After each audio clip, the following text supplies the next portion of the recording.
badufashije muri protocol, akaba ari bo rero badufashije kugira ngo organization cyangwa se organization cyane. Barakoze cyane, munyemerere tubashimire tunabaha ikaze mu byicaro byabo. Amagare abahanzi bazafatanya n'itsinda rikunzwe cyane, akaba ari famille nziza cyane nk'uko Ben na Chance nabo ari itsinda ryiza cyane, bakaba bitwa Papi Clever ndetse na Dorcas. Karibu cyane batambuka bajya mu byicaro byabo cyane, barasa neza, ni abantu ubona yuko kabisa bariho umwuka ndetse n'amavuta y'Imana. Karibu cyane, barasa neza, ifotoze. Akaba ari umwe mu bantu babaye muri uyu muziki imyaka myinshi. BK Arena akaba ariyo venue dushimira cyane. Karibu cyane, turabashimira.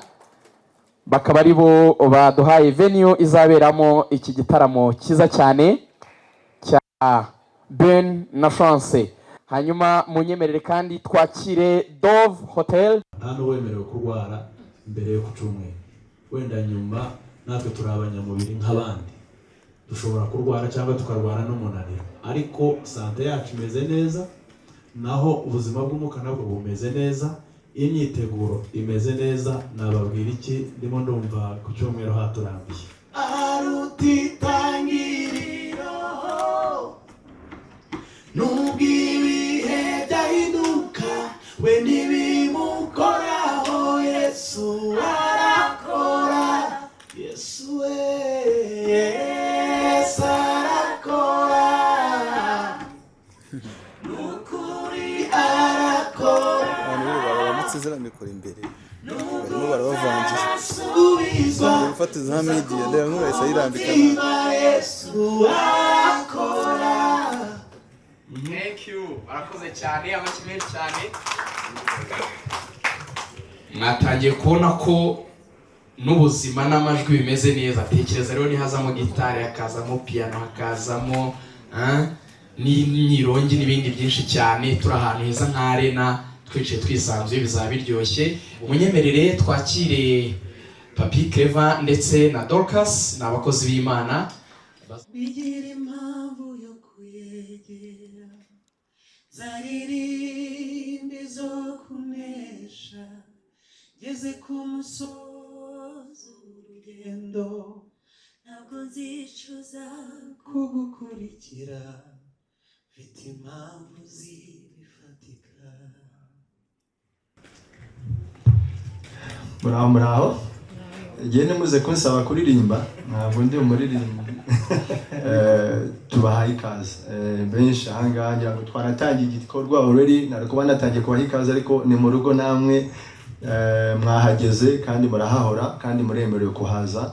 Rero tubahaye ikaze. Igikorwa cyo kimaze igihe tugitegura, ibindi turaza kubiganira nyuma. Uko kubaha ikaze, shimira cyane abafashe iya mbere kugira ngo dutegure iki gikorwa. Harimo Fiacre nabo bakorana, noneho n'abahanzi cyane cyane Ben and Chance, ariko nishimiye cyane noneho n'abaje kwifatanya nabo,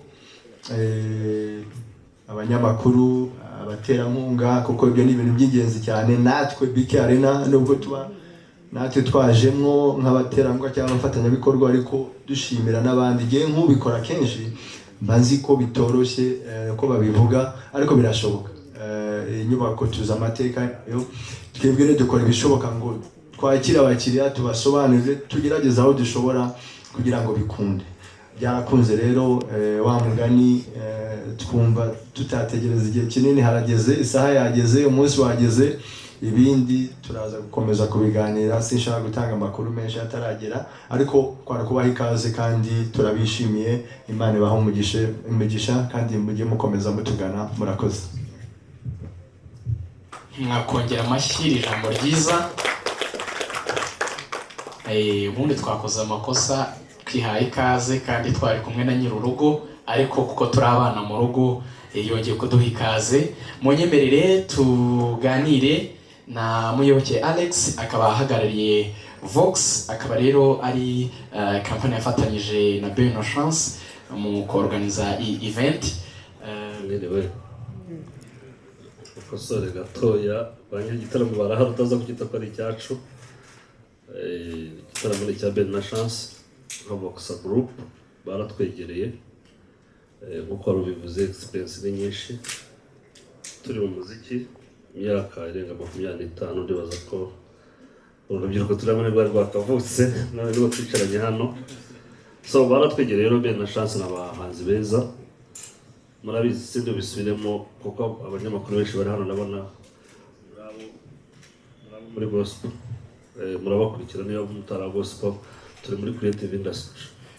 So rero yewe muyoboka Alex nk'umuyobozi wa Vox Group na mugenzi wanjye Fiacre utinya kamera kurusha abantu bose niwe waruzuranye na Belle Chance from day one. Baraza kubabwira ukuntu bahuye bakora indirimbo ya mbere ari bajyanye muri studio ibyo baraza kubyisobanurira. So rero Fikana kuba amafaranga menshi kwa muntu ntabwo nari nzi uburemere bwa Belle Chance muri gospel kuko twari tumenyereye abahanzi benshi bagiye baza benshi muri gospel mbabona Richard Ngendahayo wakoreye ahangaha bambonye bakoreye ahangaha batinyutse iyi bikarera kwizamo ntabwo byoroshye abanyamakuru inshuti zacu tugendana nubona umuntu ahagurutse akavuga ati ngiye kuza muri bikarena utekereza ko ari umuntu udasanzwe kubera ko inzu ntabwo isanzwe kugira ngo yigemo ibona abantu bayo. So nabatumye no kugira ngo mugende mubabwire abantu bose bazaza. Rero nka Vox batwegereye tumenyere gutegura ibitaramo murabizi.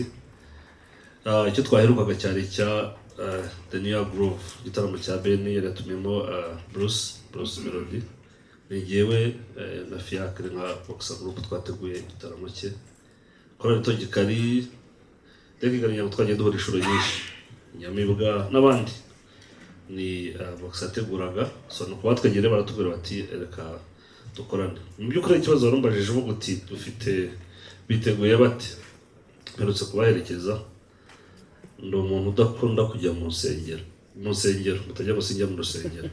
Hari aho twagiye noneho mbona bacurangiwe na bande ntazi mutare bitanya nabo ndaje nababwira igitaramo nge nakibonye sinzwe ntabwo nzaza mu cyarena kuko bakoze ibintu byiza bariteguye ku rwego nanjye mvuga nimba tugura ngo dukore ubu none hanga igitaramo bagikora. Eastern Jubilee niwe mfura yacu muri 2026 kandi kumenyana na Pastor Belle Chance twarahuje ntituzongera no gutandukana. Twifuza gukora urugendo nabo muri impano yabo umuhamagaro wabo isi yari ikeneye igihugu cyari gikeneye u Rwanda rwari bikeneye. Turi hano muri Bike Arena nk'iwacu mu rugo. Alex ugiye kwishimira kuza hano kuba turi kumwe na Muyoboke waje muri gospel uyu mutarama rwose agomba kurara muri Dofa. Umukomera amashyi tumushimire. Imyaka 25 avuga abenshi twari bato turi mu ishuri ariko muri mu byari fresh. Sinzi ko ataba yarariye ku ifunguro ryacu. N'abandi rero muzabwire ko duhari turi present turi selective ubaduha offer nziza. Impamvu turi hano Belle Chance baduha offer nziza kandi n'abandi mukurikiranga. Turashimira itangazamakuru turashimira MC wacu mwiza waduhaye platform. Murakoze. Muri Techno Market umuryango mugari wa Techno Market twishimiye gufatanya na Belle Chance nk'abavandimwe kandi nk'abantu bateza imbere ivugabutumwa rigera kure. Bura ivugabutumwa rinyuze mu ndirimbo ni ivugabutumwa rigera kure cyane aho waba wiryamiye aho waba uri hose ubyumva ntabwo ari ngombwa ngo ube wagiye mu rusengero. Ni muri ubwo buryo rero twaapproachinzeho dusaba yuko twakorana tubona ari igikorwa cyiza kandi tuzaza dukorana n'abandi bahanzi mu gushyigikira impano zabo binyuze mu bikorwa byacu. Ibikorwa byacu murabona igikorwa cya mbere twakoze ni ukubakora ino backdrop mubona hano ubona ko ari ahantu heza cyane ubona ko ari igikorwa kimeze neza. N'abandi bantu bose naba mufite ibikorwa yaba bijyanye na printing cyangwa ama event mushaka branding ni ibintu dukora neza cyane kuko turabambere mu gihugu. Soza nagira ngo mbashimire kuri iki gikorwa cy'ivugabutumwa bagiye kuzakora, ngira ngo hari abavuze ngo ntiyaririmba, ariko ngira ngo ku cyumweru twese tuzaririmba kuko nk'uko uzaba ari hejuru cyane. Murakoze cyane. Amashyi menshi cyane. Ubwo rero abantu bakeneye serivisi za branding ndetse n'iza printing nibo bantu bo kugana. Branding harimo ibintu byinshi. Icya mbere Bishop wacu Fidel Masengo, umubyeyi wacu, igitaramo cyane twakoze niwe kibwirijemo. Cya kabiri Julian, Pastor Julian ni marene wanjye, nawe ni umubyeyi wanjye. Iki niwe uzakibwirizamo. Apotre Mignon, igitaramo duheruka nawe ni umubyeyi wacu, niwe kibwirijemo. Urumva abantu bose n'ababyeyi bacu, kandi bose dufite igihe twakoranye nabo. Iki gihe ni cya Julian, kandi gukorana na Julian bivuga ko nabo batakiri ababyeyi bacu, bose ni ababyeyi bacu kandi bose twarakoranye. Iki gihe ni cya Julian Kabanda. Murakoze. Uretse ko abantu dukunda kurondogora ariko ikibasumba arabishubije, ni ukuvuga ngo Bishop Masengo nyine ni umubyeyi wacu, niwe urera impano yacu. Turi anda y'amavuta ye, no kugira ngo tuze hano yari yabihesheje umugisha, turabimubwira kandi azaba ari kumwe natwe, ahagararanye natwe. Ni nk'uko nawe umwana wawe yaba arimo ategura igikorwa, uko niko bimeze. Kandi yagiye adufasha mu bintu byinshi, n'ubu arimo aradufasha, azanakomeza adufasha kuko turi abana be. Aha, icya kabiri nk'uko yari abivuze ni ukugira ngo nyine ndondogoreho gake mufashe mwunganire nako. Hanyuma Apostle Mignon nawe ni umubyeyi wacu kandi dukorana neza muri iyi ministry, turi inshuti z'itorero kandi nawe akaba inshuti yacu, ajya dusapotinga n'ubu kandi yaradusapotinze. Hanyuma tugeze rero kuri Pastor Julienne w'uyu munsi, nawe ni umubyeyi wacu, noneho mwabyumvishe ko ari na marene wacu, sibyo? Noneho rero mwibaze namwe, dukoze igitaramo cya mbere tugakoresha umushumba wacu, tugakora icya kabiri tugakoresha umushumba wacu, tugakora icya gatatu umushumba wacu, icya kane umushumba wacu, mwagera mukavanga ariko namwe muduhindurire, iyi ndyo yabaye imwe. Cyangwa wenda mukaba mwanatekereza ngo ntidufite izindi nshuti nyinshi. Ni ukuvuga ngo ni ukugira ngo tubahindurire indyo, murusheho kugira sante imeze neza. Ariko abo bantu bose ko ari batatu ni abashumba bacu beza, bakaba n'ababyeyi bacu. Bose barabakunda. Mufate ibintu uko babivuze, mubisubize uko babivuze. Sibyo? Murakoze. Mbere yuko ngira icyo mvuga, ndanishima Imana kuko niwe mubyeyi wa twese. Niwe wemeye ko twese duhura, ko iyo byose biba ntabwo twari kubyishoboza atariyo. Ikibazo yarambajije ngo twabyakiye gute niba ntibeshya. Nyine ni umugisha ukomeye cyane kuko ni ukuri byaraturenze, byarenze amarangamutima yacu, ntabwo ari ibintu bisanzwe kugira ngo uba utaraperforminga no kuri stage ya yindi yo mu rusengero isanzwe ugahita utumirwa muri BK Arena. Ni ibintu namwe mutapfa kwiyumvisha, donc ni umugisha ukomeye, byaraturenze kandi Imana ibahe umugisha cyane. Wagira icyo wongeraho nawe nta kibazo. Murakoze cyane, ibyo muri murangi yavuze ndumva nta kintu narenzaho, gusa nayo ni ugushimira cyane, ni umugisha twagize, ni amahirwe akomeye. Nk'uko yari abivuze, ni ibintu bitangaje kuba utaranaririmba wenda ngo ugiye kuririmba mu rusengero usabe kuririmba wenyine bigakunda no gutirimba muri BK Arena. Urumva ko ari igitangaza. Imana ishimira ku bwabyo kandi dushimira ababyeyi cyane, Imana ibahe umugisha. Hanyuma igitaramo cyo tukiteguye neza, twarabisengeye turacyabisengera, mukomeze munadusengera. Murakoze. Arakoze cyane, atubajije ibibazo bikomeye ariko kandi byiza. Mu by'ukuri twebwe uburyo tubitekereza, iki gitaramo gishobora kuzaba tuzacevaluatinga mu buryo bubiri. Niba ari byo wenda mwari mwise intsinzi, kugira nyine ngo tuvuge ko cyabaye successful mu buryo bubiri.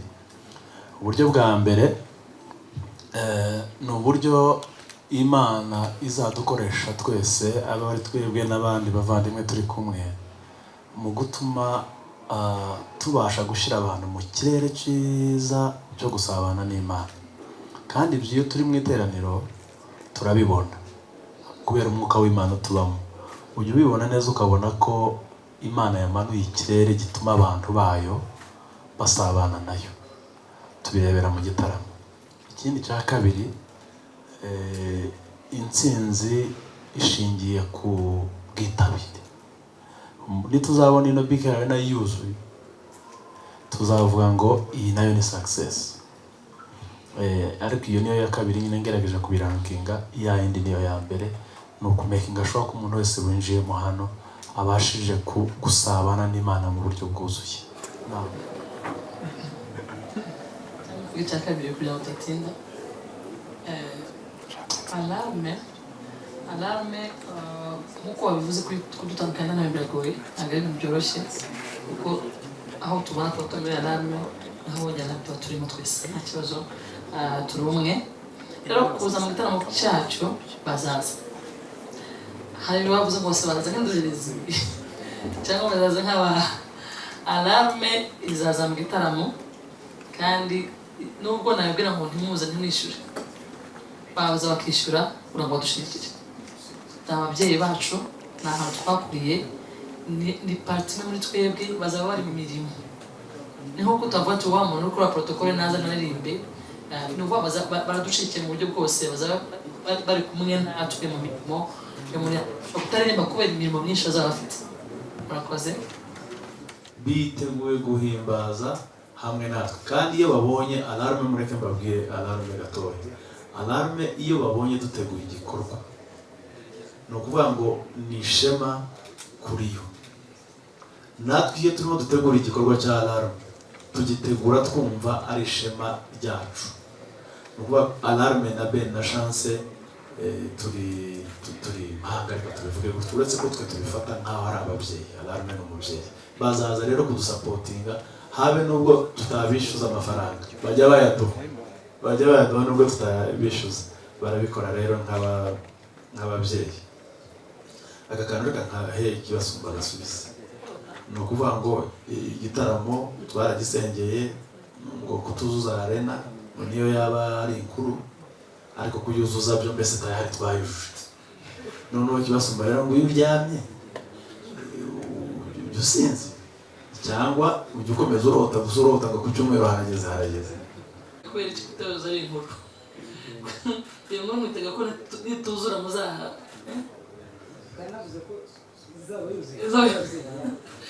Murakoze cyane.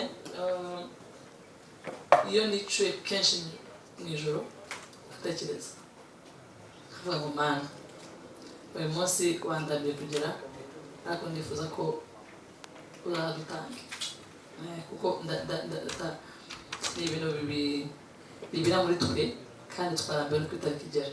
Turabisengera kenshi, turabitekereza kenshi, amasaha menshi iyo turi maso turabitekereza tukanabivuga. Murakoze cyane.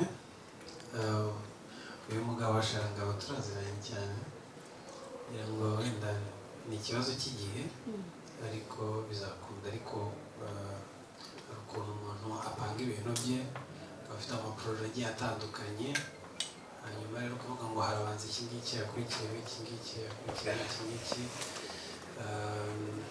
So kuri igihe cyabyo kizaza cyo gukorera igitaramo hano muri BK Arena. Hanyuma nanabibutsa ko Ben na Chance basohoye indirimbo nshyashya, natwe dufite indirimbo nshyashya, ubwo izo byose bari proje. Murakoze. Murakoze cyane, Imana ibahe umugisha. Hanyuma ntabwo ndi bujye kure y'ibyo bavuze. Ubundi urugo ni umugisha uva ku Mana, niyo mpamvu n'Imana irushyigikira. Iyo utabifashe nk'ibintu biri aho ngaho ngo uruteshe agaciro, ahubwo ukiga kurwubaha, ukamenya ko ari umushinga w'Imana, Imana irabashyigikira muri babiri kurusha uko yagushyigikira uri umwe. Hanyuma rero nshimye Imana yuko dukorana twembi ni umugisha ntabwo mfite ukuntu nabisobanura ariko umugisha tugira uwo ari wo wose ukomoka kuba dukorana twembi nk'abashakanye. Ben yabivuzeho bituma twaguka mu buryo bw'umwuka, urukundo rugakura, kandi no mu buryo bw'umubiri financially biraguka cyane kurusha uko umwe yaba ahigukwe n'undi ahigukwe. Iyo mufatanya ibintu bigenda neza kandi Imana irahaba cyane kurusha uko umwe yacuka n'undi agacuka. Imana ibamugisha. Tukajya nyine kubana na Pascal Bizimana yabaga duteguriye Easter celebration, ndetse na nyuma yaje Ndasingwa Krizo yakoreye hano bwa mbere, ubundi akorera hariya ku Ntare.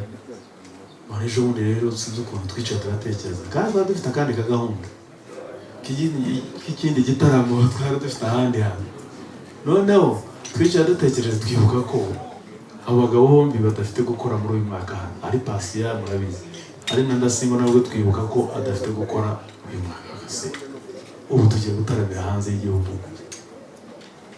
Iyi tariki twahoze tugira mu nzozi zacu. Rero mwa bantu reka turebe icyo Imana izavuga nko ku wa mbere. Ni ukuvuga ngo igitaramo kizaba ku cyumweru, niteguye kumva icyo Imana izambwira ku wa mbere kibigiye gukurikiraho. Ariko ntekereza ko mu nzozi zacu mu by'ukuri turifuza kuzajya dutaramana n'Abanyarwanda n'Abanyarwandakazi kuri Pasika, bikazajya biba ari ibintu ngarukamwaka n'isengesho Yesu niyapuruvinga tuzashima. Bari babajije ngo ku itariki 10 z'ukwa kabiri nibwo twashyize flyer hanze y'igitaramo cyo muri BK Arena. Ati ibintu mwabitinyutse gute? Ntabwo babana